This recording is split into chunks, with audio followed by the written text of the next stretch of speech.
Welcome students to week 4 of your English 420 class, Introduction to Linguistics. Congratulations on making it halfway through the class. So today we're going to cover Chapter 19, Social Variation in Languages, as well as Chapter 20, Language and Culture. So without further ado, I'm going to share my screen. And that is not sharing the screen. I will share my screen. That's it. So let me get rid of that. And so Chapter 19 explores language and social variation, explaining how individuals adapt their speech based on various social factors. Chapter 19 defines social variation as differences in language use, influenced by one's background and identity, such as education, class, age, gender, and occupation.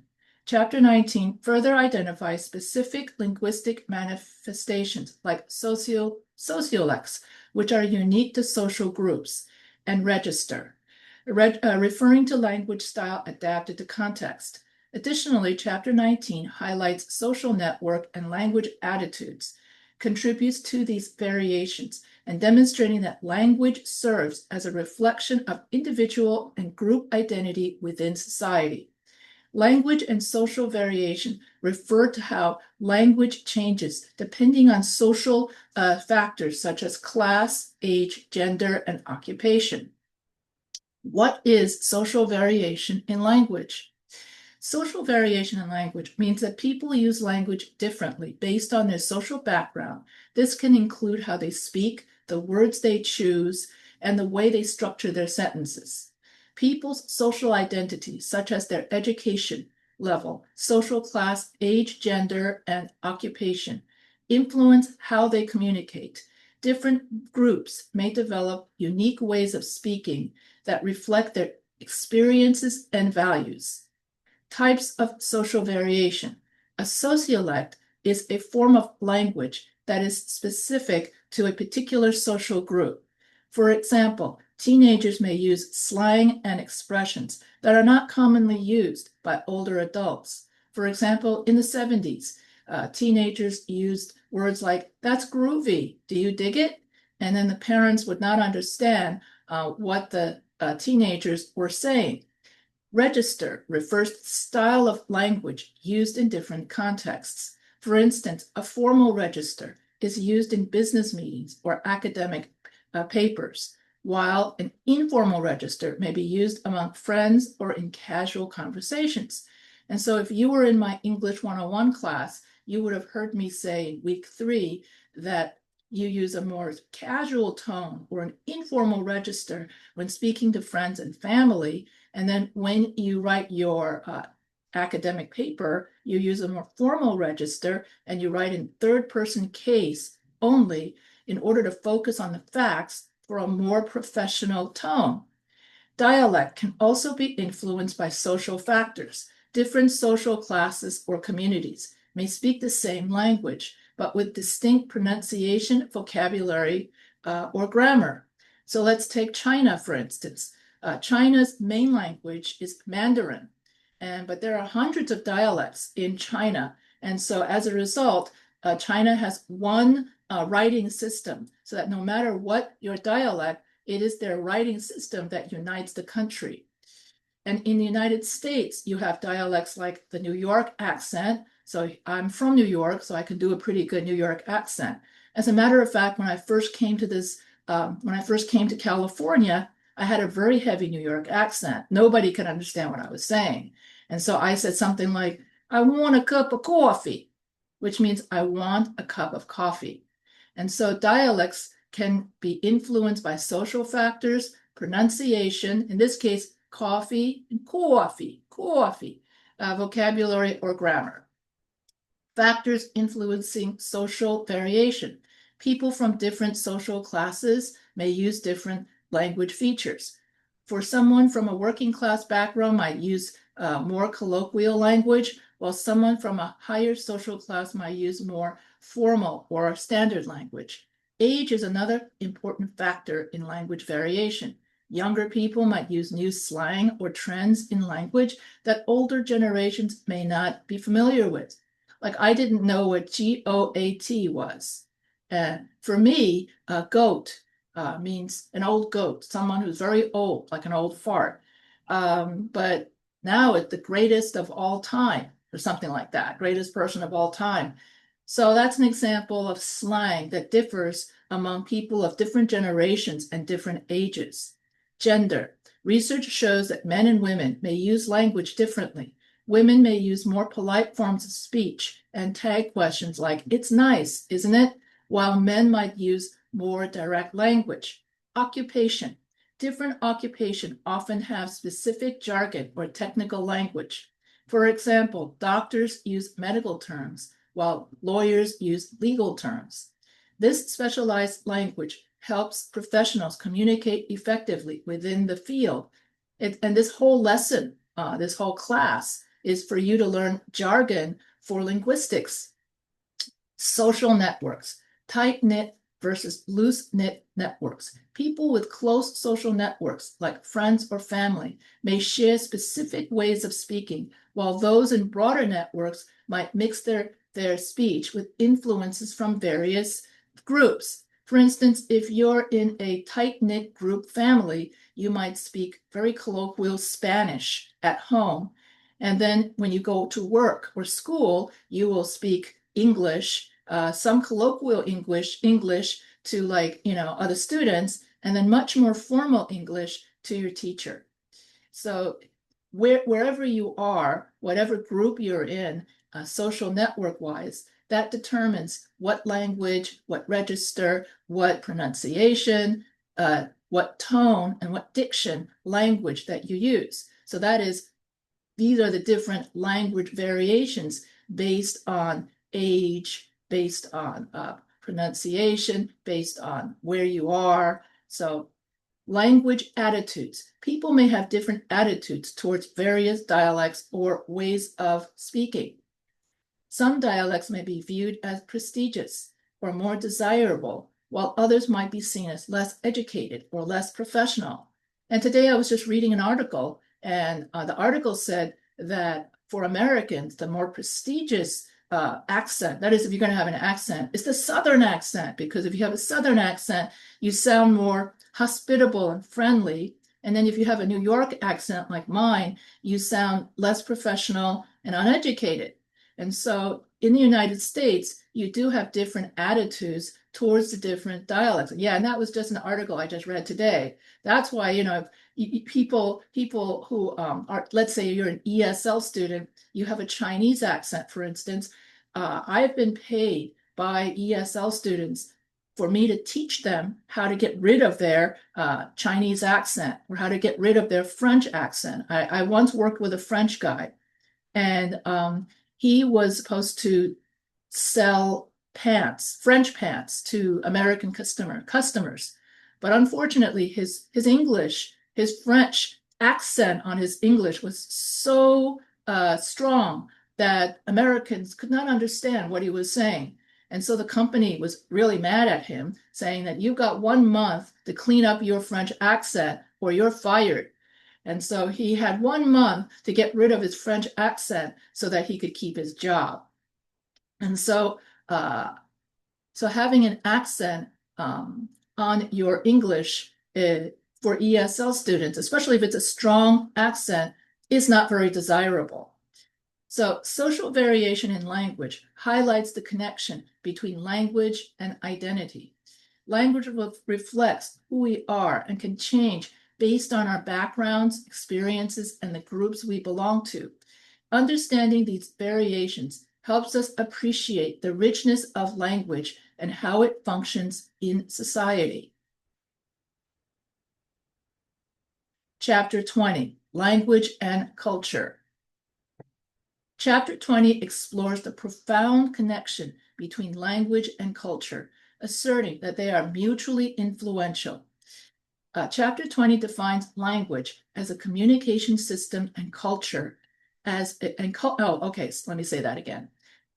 Chapter 20 defines language as a communication system, and then it defines culture as a group's shared beliefs and practices, highlighting global diversity. Chapter 20 emphasizes language's role as a cultural tool for transmitting values and forming identity, noting how language can shape thought and contain unique cultural nuances. Finally, it discusses how language and culture evolve through adaptation and the impact of globalization on their interconnectedness. And it is true that language and identity are connected.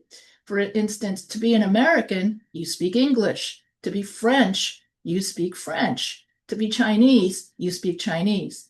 And if you learn many different languages, you get a window into other cultures. And that's known as the Sapir-Whorf hypothesis. So what is language? Language is a system of communication that uses sound, words, and gestures to express ideas and feelings. It allows people to share information and connect with one another. Different languages. There are thousands of languages spoken around the world, each with its own unique sounds and rules. Some languages include English, Spanish, Mandarin, Arabic, and many more. And so I speak Chinese and French and some very little Spanish. What is culture? Culture refers to the beliefs, customs, and practices of a particular group of people. It includes things like food, tradition, art, music, and social behavior. So, for instance, if you're American foods include hamburgers, hot dogs, and apple pie. And then Chinese foods would include stuff like tofu or mapo tofu, which is my favorite Chinese food. Cultural diversity. Different cultures can exist within the same country around the world. For instance, within the United States, there are many cultures influenced by the diverse backgrounds of the population. The relationship between language and culture. Language as a cultural tool. Language is a key way that culture is expressed and transmitted. Through language, people share their cultural values, stories, and traditions. For example, proverbs and sayings often reflect the wisdom and belief of a culture. And that's why each culture has different proverbs.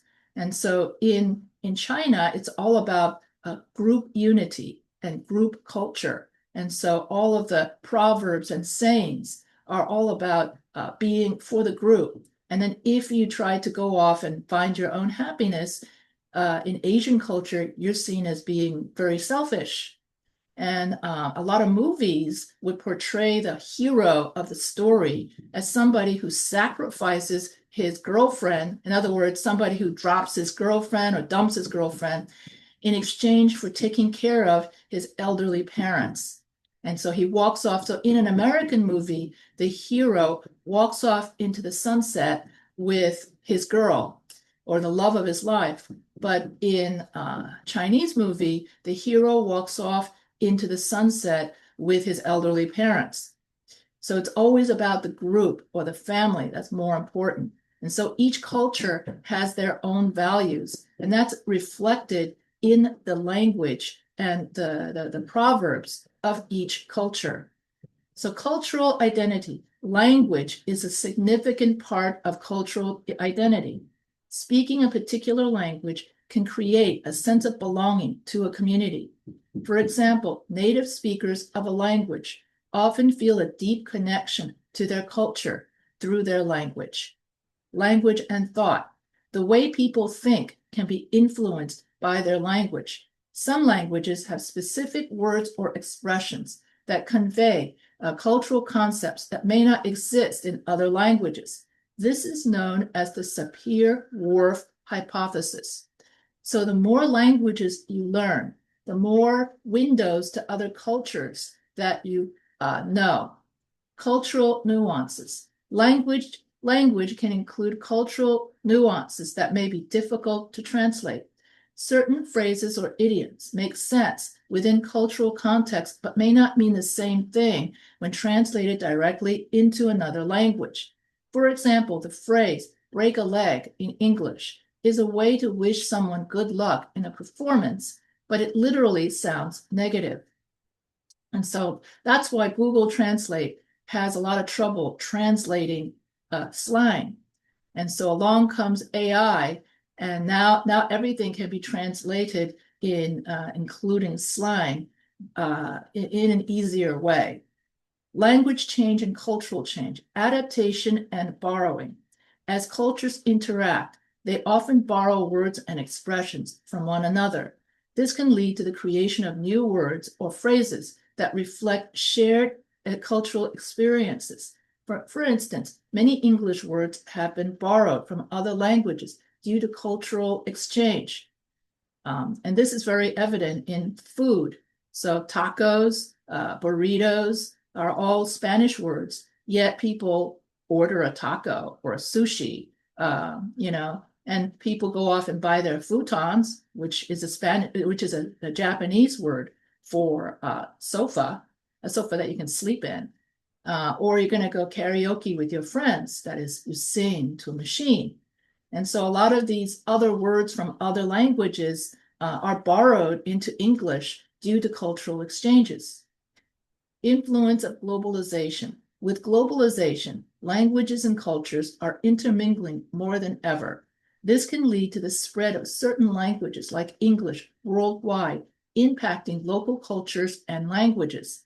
In France, they want to keep their language French pure, and a lot of the purists are complaining that there are too many English words being borrowed into French and then diluting the purity of good French.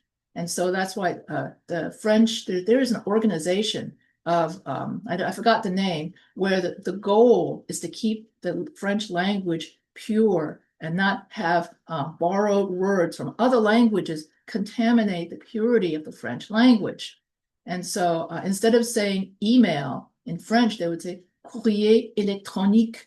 That means electric mail. In other words, they'll find other ways to say the English word in order to preserve the French sayings.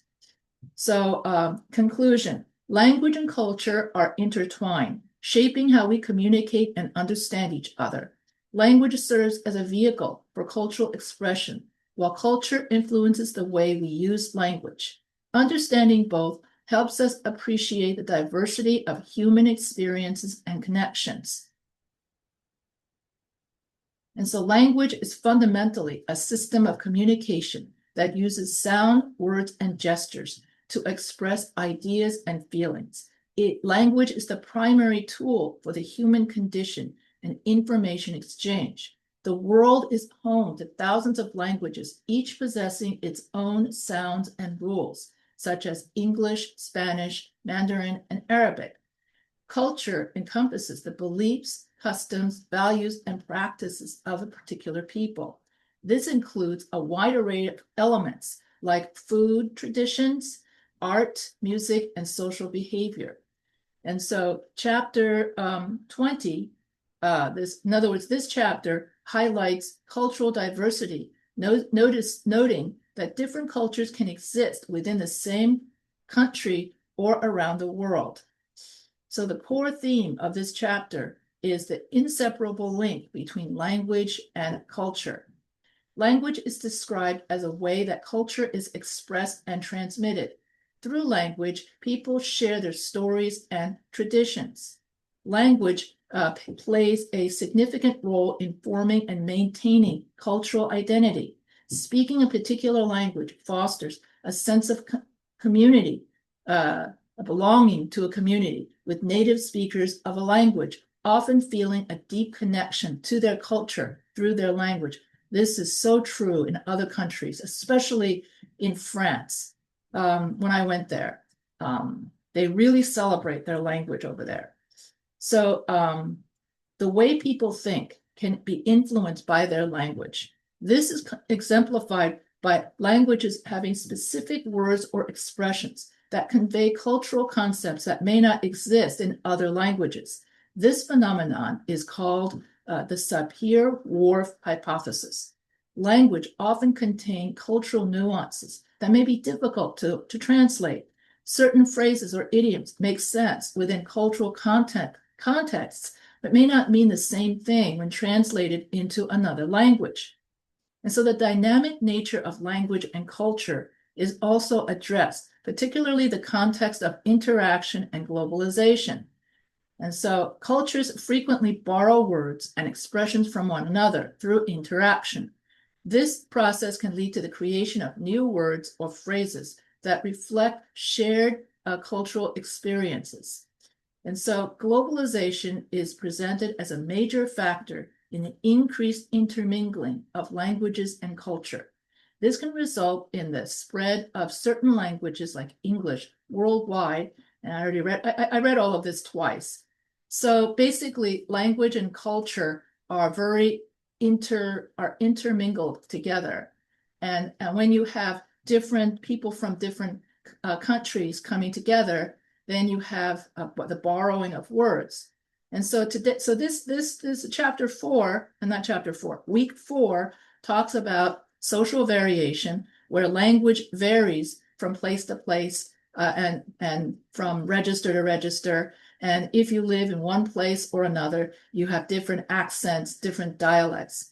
And in linguistics, there is controversy between what is the difference between a dialect and a language. Shouldn't some dialects be its own language? Take the case of Cantonese and Mandarin. Someone who speaks Mandarin, doesn't understand Cantonese. And Canton is near Hong Kong, in case you're wondering.